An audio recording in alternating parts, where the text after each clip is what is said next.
오늘 우리에게 주신 하나님의 말씀은 출애굽기입니다.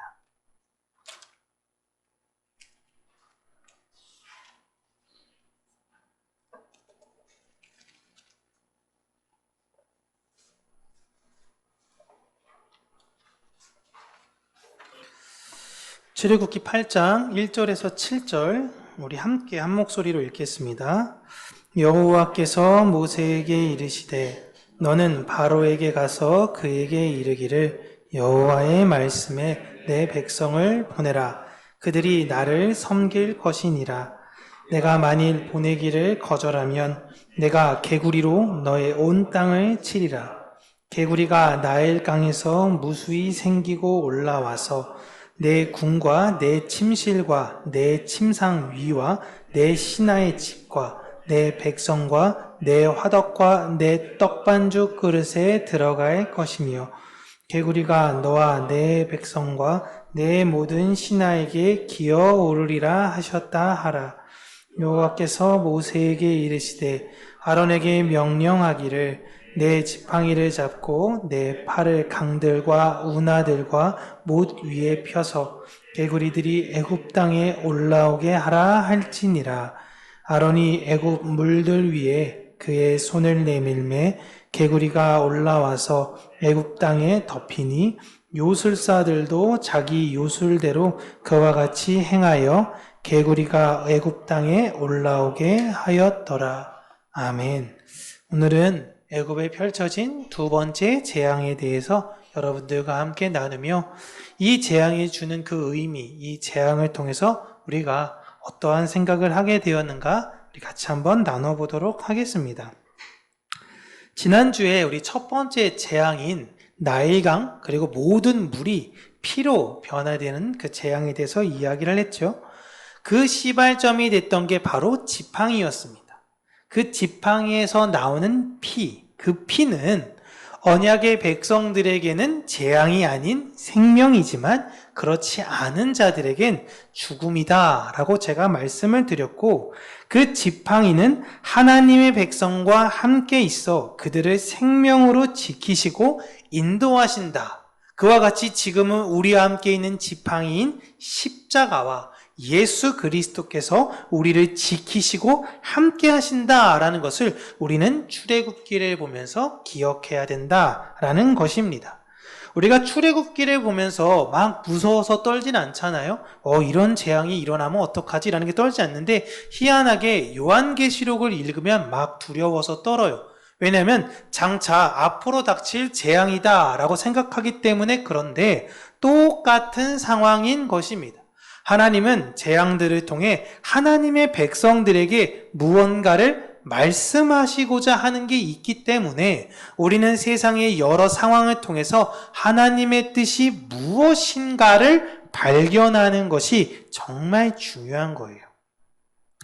오늘 본문 보시면 하나님께서 모세를 통해 다시금 내 백성을 보내라 라고 바로에게 이야기하라 라고 하지만 바로는 절대 보내지 않으려고 합니다.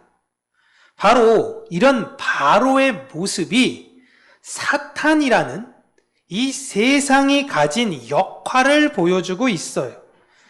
예수 그리스도께서 교회를 데리고 약속의 땅인 천국으로 가시려고 할 때에 땅에서 하늘나라로 가니까 그 중간에 되는 공중 권세 잡은 자인 사탄이 공중 너머에 있는 하나님 나라로 가지 못하게 계속 방해를 하고 있는 것이죠.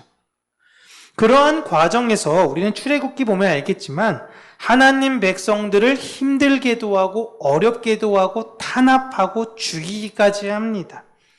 그럼에도 불구하고 하나님께서 이러한 저러한 기적으로 그들을 이기고 하나님 백성들을 이끌고 나가시더라라는 것이 바로 출애굽기의 내용이고 우리에 관한 구원의 스토리입니다.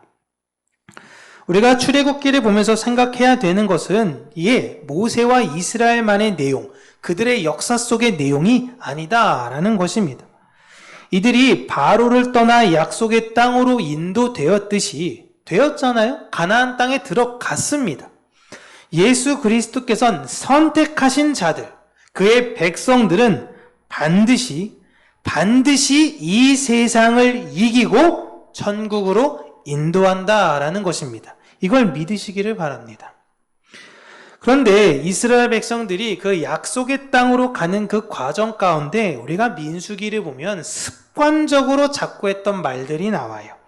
그들이 했던 말의 가장 대표적인 것이 왜 우리를 데리고 나왔느냐? 왜 우리를 이렇게 힘들게 하느냐? 우리가 애굽에 있었더라면 이 고생을 안 했을 것인데 라고 불평을 하죠. 이 말은 오늘날로 따졌을 때 왜 내가 하필이면 예수를 믿어서 이 세상에 즐길 것도 많고 재밌어 보이는 것도 많은데 난 그걸 즐기지 못하게 하셨나요? 라고 이야기하는 것과 똑같습니다. 흡사 모태신앙들이 신앙을 많이 버릴 때에 이야기하는 게 난 왜 하필 예수 믿는 부부에 태어나서 빨간 날 주일날은 제대로 놀지도 못하고 다른 애들은 캠핑이다, 어디 좋은 데 간다, 해외여행이다 다 가는데 우리 가정은 왜 이렇게 예수 그리스도에 미쳐 있어서 주일날 한 번 빠지는 게 어려운지 라고 이야기하는 것과 흡사 동일하죠. 사실상 이건 제가 어렸을 때 생각했던 것도 그렇습니다. 우리 집의 휴가는 교회 수련회야. 맨날 이랬어요. 교회 수련회가 또 제 생일이에요. 제 생일이니까 제 생일은 그냥 없어요. 교회 수련회가 생일이고 아무도 모르게 어머 오늘 바울이 생일이구나. 자 여러분 박수 끝. 그게 제 생일이었어요. 대부분. 중고청을 가든 청년부를 가든 전교인을 가든 늘 그랬습니다. 8월 1, 2, 3. 7월 31일부터 8월 2일까지 맨날 이래서 참 억울했던 것이 많았어요. 왜 우리 집은 늘 그랬던 거죠. 저는 그래서 민수기 읽을 때마다 제 어렸을 때 모습이 자꾸 떠오르기도 합니다. 그 사람들의 말을 빌려보면 애굽에 있었으면 내가 양파도 먹고 고기도 먹고 이렇게 계속 지겹게 걷지도 않고 맨날 똑같은 것만 안 먹어도 되는데 맨날 이 텐트는 접었다 폈다 계속 이거 너무 귀찮기도 하고 언제까지 이렇게 살아야 될지도 모르고 한 1년 살면 될 줄 알았는데 벌써 10년, 20년 됐으니 이들의 이런 안타까움도 이해되지만 이런 마음에서 우리는 내 닥친 현실만 보는 게 아니라 왜 하나님이 우리를 이렇게 훈련시키는 것인가 라는 걸 생각하는 데까지 그 장성한 분량에까지 성숙해야 된다라는 것입니다. 그렇다고 해서 아직 신앙이 어린 사람들도 있으니까 그 사람들은 무조건 핀잔하거나 정죄해서도 안 되는 거예요. 그냥 이렇게 잘 어우르면서 함께 가야 되는 것이죠. 우리는 혹여 그들의 여러 가지 소리 가운데에 휩쓸리면서 이 세상을 살아가는 사람들이 아닙니다. 세상 사람들도 그렇게 이야기하죠. 제가 어렸을 때도 친구들이랑 막 축구를 하다 보면 애들이 일요일날 축구하고 싶다라고 이야기를 해요. 일요일날 아침에 축구하자. 바울아, 너 같이 와서 축구하자. 다른 학교랑 대항전인데 네가 있어야 돼. 기분 좋잖아요? 내가 필요한 존재라고 하니까 아침 9시에 시합이니까 꼭 와서 같이 해줬으면 좋겠어 하는데 나 교회 가야 돼. 그러니까 애들이 얘기했던 게 다 똑같습니다. 야, 한 번 빠진다고 뭐 대단하게 무슨 일이 생기냐? 라는 거예요. 근데 전 그때 한 번 빠졌으면 아빠한테 어떤 일이 생길지 모르기 때문에 그런 여러 가지 변수를 내가 생각하면 안 돼. 물론 제가 신앙이 좋아서가 아니었어요. 아니야, 나는 교회 가야 돼 라고 애들한테 이야기했지만 제 마음 안에는 두려움, 때로는 그런 엄격함이 저의 신앙에 있어서도 유익함이 있었다라는 것입니다.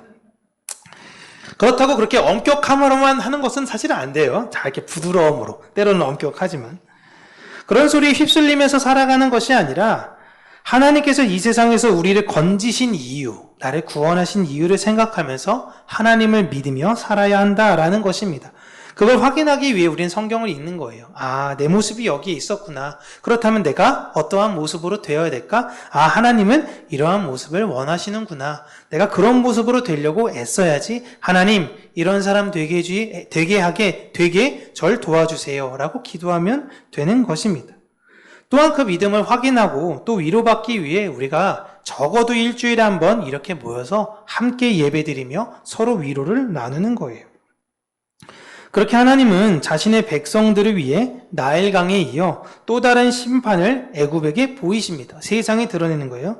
두 번째 재앙은 개구리 재앙입니다. 여기서 왜 다른 것도 많은데 하필이면 개구리인가 라고 할 때 이제 물이 다 썩어서 피로 썩어서 어떠한 동물도 그 안에 살 수가 없으니 이미 어류들은 대다수 다 죽었을 것이고 양서류인 개구리들은 물을 피해서 물 밖으로 나올 수밖에 없게 된 상황이기 때문에 그래요. 물로 들어갈 수가 없으니까요, 개구리가. 그렇게 애굽 전 지역은 개구리로 완전히 뒤덮이게 됩니다. 근데 당시에 애굽 사람들은 이 개구리를 신으로 섬겼어요. 그 신의 이름이 헤케트라는 신인데 이렇게 생겼습니다. 보시면 대충 보시더라도 개구리같이 생겼죠? 네, 이 개구리를 신으로 섬겼어요. 이 개구리는 다산, 풍요의 상징입니다. 특별히 다산이에요. 우리 어린 친구들은 잘 모르지만 개구리 알이라고 볼 때 이 개구리 알을 셀 수가 없죠. 너무 많으니까. 개구리가 많은 알을 낳고 밤에만 나가면요, 이 개구리가 계속 개굴개굴 많은 소리를 냅니다. 그 소리가 여러분 엄청 커요. 그 규모에서 보여주듯이 우리 집도 저 개구리처럼 자손들이 많아지기를 바라는 마음으로 저 신에게 소원을 빌었던 것입니다. 그런데 그런 자식의 풍요를 가져다 주라는 그 개구리의 신이 자신들이 생각하는 수, 그 감당할 수를 넘어버리게 된 것이죠. 하나님께서는 애굽 사람들에게 너희들은 이 개구리가 풍요를 가져다 준다고 진짜 믿는 거니? 라는 거예요. 그럼 어디 한번 너희들이 좋아하는 그 신을 보낼 테니 그 풍요를 누려봐라 라는 겁니다. 그러면 나일 강가에 있는 모든 개구리들을 다 땅으로 올라가 버리게 하신 겁니다. 이 개구리가 얼마나 많은지 집에 나가도 개굴개굴, 집 안에 있어도 밖에서 개굴개굴, 화장실을 열어도 화장실에서 개굴개굴, 그냥 계속 개굴개굴 노래를 계속하고 있는 거예요. 이게 밤에만 하면 몰라, 낮에만 하면 몰라, 얘네들은 밤낮이 없습니다. 계속 우는 거예요. 자신들이 그토록 바라던 풍요의 신이 눈앞에 왔고 그 풍요가 눈앞에 이루어졌습니다. 너희들이 바랬던 게 이만큼이야? 너희들 자식이 이만큼 많았으면 좋겠어? 라고 했을 때 도리어 이들은 아니요, 이 정도는 아니다 라는 거예요. 자신들이 믿었던 그 신을 자신들이 거부하며 나중엔 자신들이 그 신을 조롱하게 하나님께서 만드신 것입니다.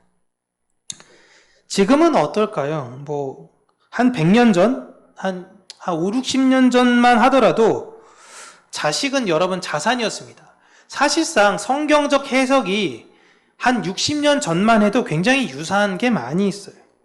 자식은 자산이에요. 특별히 아들은 그 집안의 자산입니다. 그래서 예전에 가장 권세 있는 여인은 아들을 많이 낳는 여인이었어요. 지금은 자식에 대한 입장이 어떻죠? 예전에 자식은 자산이었다면 지금 자식은 부채가 됐습니다. 심각하죠? 여러분, 초등학교 평균 사교육비가 통계청에서 제가 보니까 40만 원 안팎이라고 나오더라고요. 초등학생 한 명에게 들어가는 사교육비가 평균 40만 원이래요. 근데 이게 통계의 함정이죠. 왜냐하면 사교육을 시키지 않는 집을 포함시켰어요. 빼야죠. 사교육 시키는 집들만 내놓고 통계를 내서 평균을 잡아야 되는데 다 잡으니까 40만 원이 나온 겁니다. 그래서 목동에서 있는 맘카페에서는 이거에 대해서 의문을 제기했습니다. 우리 집은 130만 원 드는데? 우리 집은 150만 원 들어요. 근데 왜 40만 원이야? 라는 이야기가 나온 거예요. 여러분, 입시 때에 고3 애들, 명문대 애들로 이제 유튜브를 보시면 인터뷰하는 게 있습니다. 고3 때 평균 학원비가 어느 정도 들었나요? 라고 이야기하는데 서울대 빼고 서울대가 의외로 학원비가 많이 안 들었어요. 연세대, 고려대, 한양대, 이화여대 이런 데 출신 애들, 명문 사립 애들 이야기 들었을 때 평균 들어가는 학원비가 월 3에서 400입니다. 자식 2명이면 600에서 800이에요. 이게 사교육비예요. 생활비가 아니라. 저희 집은 아무것도 할 수가 없어요. 그죠? 응? 이게 고등학생 자녀 2명이면요, 여러분 집안이 휘청거립니다. 그리고 대학 가면 좀 나은가요? 대학 등록금이 한 10만 원 하나요? 그게 아니잖아요. 이게 감당할 수가 없어요. 이게 내려와 학원비가 자꾸 내려와서 지금은 유치원, 이제 어린이집에까지 침투하고 있잖아요. 그래서 지금은 자녀들이 자산이 아니라 부채입니다.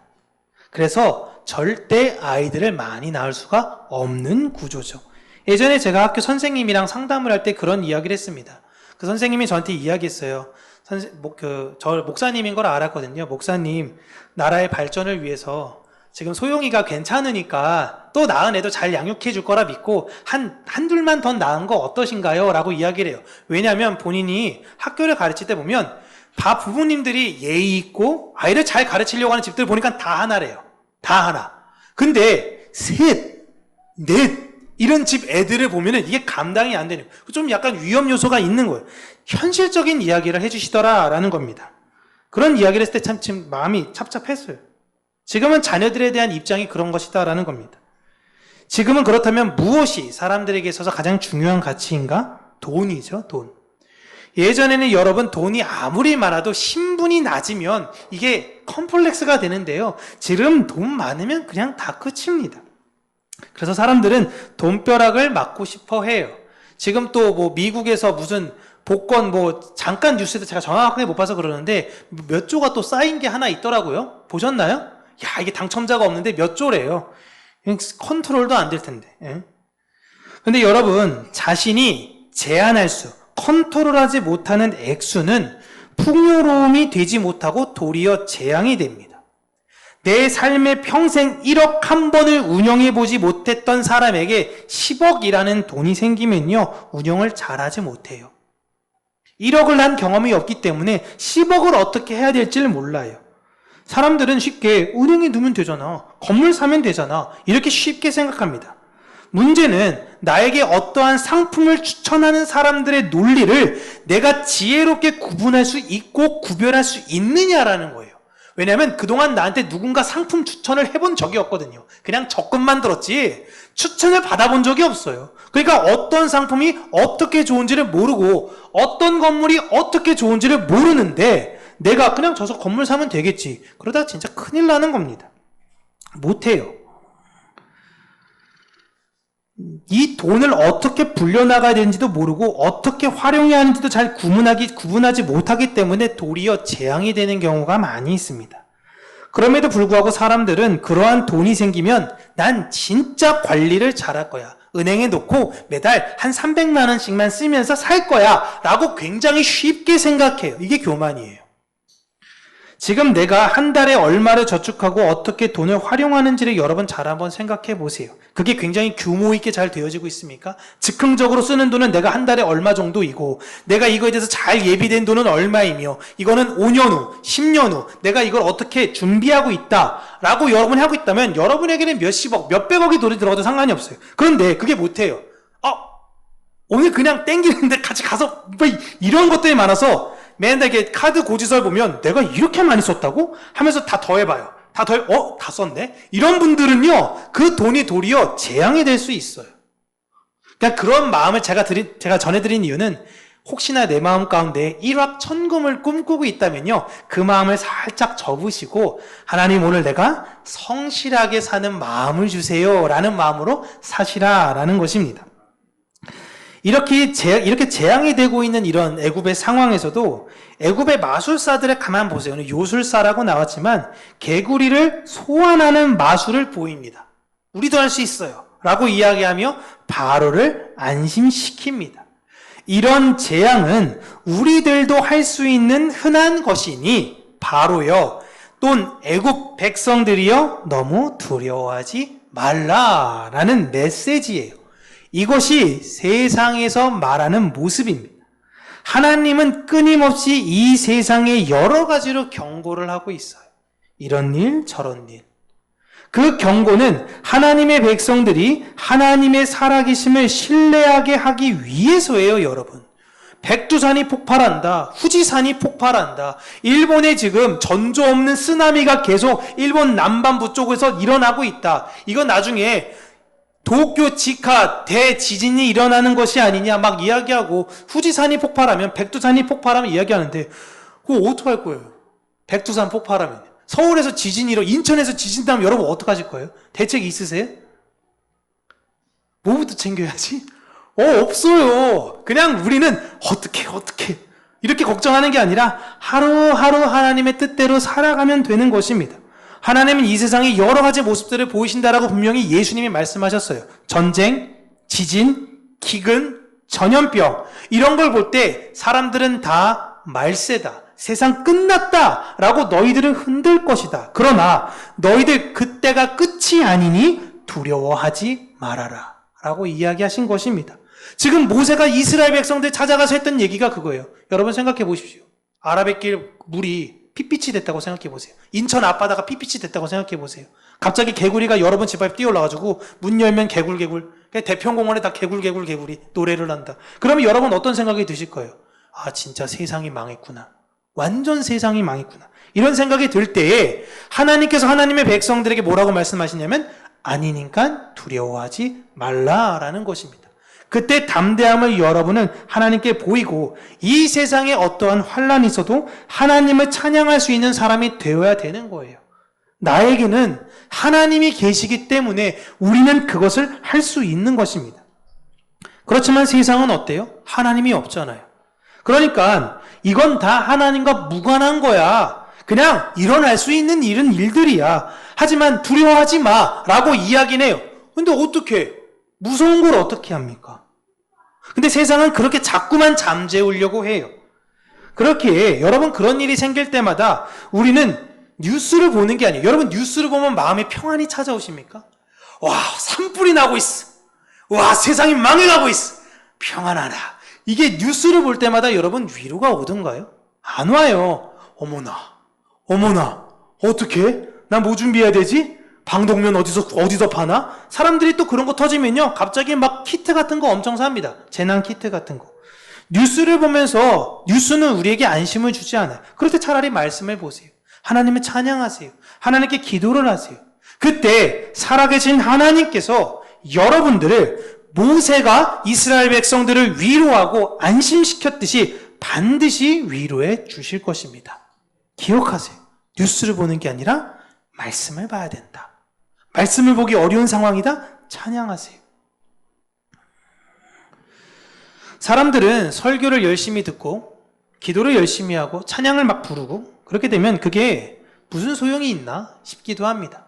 흡사, 야, 오늘 하루 빠져서 같이 축구한다고 뭐 세상이 뒤집혀? 네가 천국에 못 가? 그렇게 이야기할 수 있어요. 그게 지금 당장 나에게는 무슨 소용이 있나 싶은 심정이 들기도 하죠. 지난주 설교도 기억이 안 나요. 지지난주는 말해 뭐해. 이런 상황인데 내가 이렇게 꾸준히 매주 설교를 듣는 게 무슨 소용이 있나 싶기도 하죠. 그런데 여러분 놀라운 게 힘들고 어려울 때 성령님께서 그때 들었던 그 설교, 그때 불렀던 그 찬양, 그때 드렸던 그 기도를 떠올리게 하십니다. 내가 그 말씀 붙잡고 하나님을 믿고 나아가게 하나님께서 해주세요. 그래서 요한계시록에 이런 말씀이 있습니다. 이 예언의 말씀을 읽는 자와 듣는 자와 그 가운데 기록한 것을 지키는 자는 복이 있나니 때가 가까움이라. 말씀드렸죠? 출애굽기와 계시록은 같은 이야기예요. 이 세상 모든 것은 하나님께서 자신의 백성을 예수 그리스도의 장성한 분량에까지 이르게 하시기 위해 그 걸음을 성령님과 함께 하시며 도우신다라는 그것. 그러니까 우리를 예수 그리스도의 장성한 분량에까지 성령님이 도우시고 하나님에게로 인도하는 그 말씀, 그 예언의 말씀을 읽는 자, 그 말씀을 듣는 자, 그 말씀을 믿는 자, 지키는 자는 평안이라는 복을 얻게 될 것이다 라고 약속하셨어요. 절대 뉴스를 보는 자 평안할 것이다 라고 성경은 이야기하고 있지 않습니다. 도리어 답답하고 불안할 거예요. 사람들끼리 그냥 가십거리 내용 이야기하는 거예요. 들었어? 어디 무슨 일 났대? 어머 어떡해. 얘기할 게 없으니까 그런 이야기들을 주고받는 것인데 우리는 두려워하지 않을 수 있는 자들입니다. 그래서 계시록 뒤에 말씀들을 보시면요, 엄청난 재앙들이 일어나요. 인해 재앙, 나팔 재앙, 계속 재앙들이 일어나고 어마무시한 전쟁들이 일어나는 상황임에도 불구하고 하나님의 백성들, 그 두 증인들은 흔들리지 않더라라는 것을 계시록에서 보여주는 것입니다. 그러나 이 세상은 이러한 하나님의 말씀을 믿으려 하지도 않고요, 들으려 하지도 않습니다. 도리어 하나님을 업신여기며 이거 나도 할 수 있는데 라고 으스대죠. 재앙이라는 것은 이 세상이 얼마나 나약한지를 보여주는 것과 동시에 하나님 백성들은 그 안에서도 담대하더라라는 것을 보여주는 확신의 증거인 것입니다. 하나님은 그냥 하실 수도 있어요, 재앙을. 그런데 재앙을 보이실 때마다 보시면 공통적으로 모세를 통해서, 모세의 지팡이를 통해서 일을 하시려고 합니다.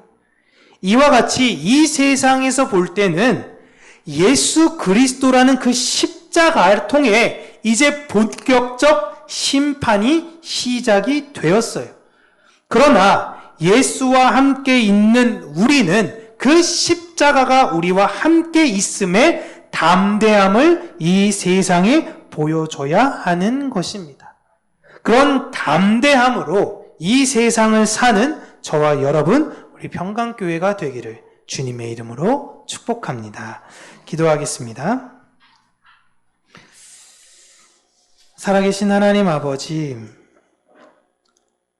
앞으로 닥칠 여러 가지 재난과 환난과 어려움과 전쟁과 이 모든 것들이 때로는 우리 마음 가운데에 두려움을 주기도 하고 염려를 주기도 하지만 그냥 표피적으로 나타나는 그 모습들을 보며 두려워 떠는 것이 아니라 우리 심지를 굳게 하신 하나님을 바라보며 우리와 함께 계신 예수 그리스도의 그 십자가를 의지하며 이 세상을 담대하게 살아가는 우리 평강교회 모든 성도님들이 되게 하여 주시기를 간절히 간구하고 소원합니다. 때로는 내 마음이 연약하여 무너지고 힘들고 어려울 때에 다시금 말씀을 기억하게 하여 주시며 그 말씀을 읽기 위해, 그 말씀을 듣기 위해, 그 말씀을 믿기 위해 한 걸음 한 걸음 더 나아가는 우리의 이 신앙의 여정이 될 수 있도록 하나님 우리 마음 안에 주를 향한 확신을 허락하여 주시옵소서. 예수님 이름으로 기도합니다. 아멘.